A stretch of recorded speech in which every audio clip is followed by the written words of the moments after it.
Assalamualaikum warahmatullahi wabarakatuh. Saya Aprilia Narati akan memaparkan hasil analisis keuangan PT Kencana Energi Lestari Tbk sebagai Project Based Learning Manajemen Keuangan 2 tahun 2025 yang akan dirangkum pada pendahuluan, kajian kinerja dan fundamental, struktur modal, kebijakan dan dividen, serta kesimpulan dan saran. PT Kencana Energi Lestari Tbk dengan emiten KEN merupakan perusahaan jasa yang bergerak pada bidang penyedia energi terbarukan ramah lingkungan bagi industri maupun rumah tangga di Indonesia. Berdiri 5 Mei 2008 dengan nama PT Citra Alam Pratama dengan dua anak perusahaan langsung PT Energi Sakti Santosa dan PT Bangun Tirta Lestari.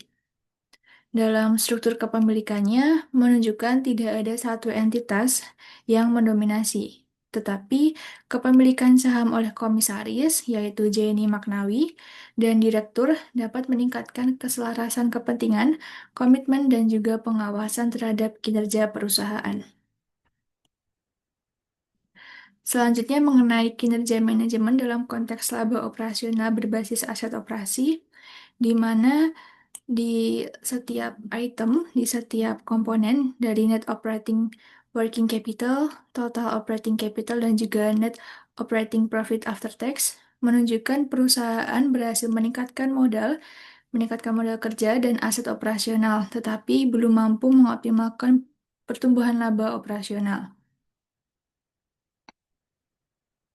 Lalu, dalam kinerja manajemen dalam konteks added value, di mana market value added dan juga economic value added menunjukkan perusahaan perlu pemanfaatan aset yang lebih efektif agar investasi dalam ekspansi dapat berkontribusi lebih besar terhadap pertumbuhan laba. Selanjutnya, karakteristik fundamental perusahaan pada bagian profitabilitas, di mana semua indikator profitabilitas seperti basic earning power, return on investment, return on equity, dan juga operating profit margin menunjukkan penurunan. Di sini penurunan menunjukkan tantangan dalam efisiensi operasional dan kinerja investasi.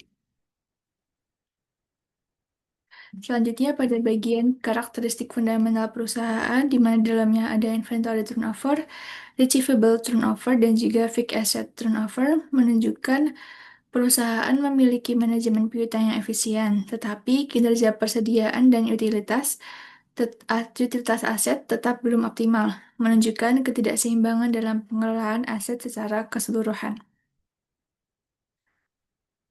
Selanjutnya dalam likuiditas, di mana terdapat current ratio, quick ratio, dan juga cash ratio, menunjukkan perusahaan memiliki likuiditas cukup, tetapi beresiko akibat ketergantungan pada aset non-cash dan tren penurunan rasio lancar, sehingga perusahaan memerlukan peningkatan cadangan kas.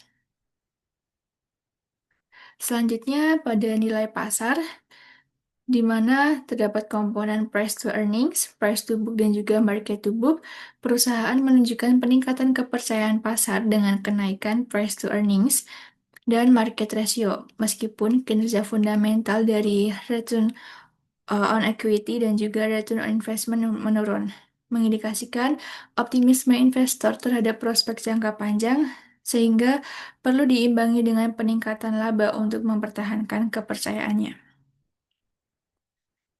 Selanjutnya dalam struktur modal terdapat debt to capital, di mana struktur modal PT Kencana Anti Lestari ini didominasi utang dan laba ditahan dengan leverage yang stabil, sesuai dengan pecking order theory.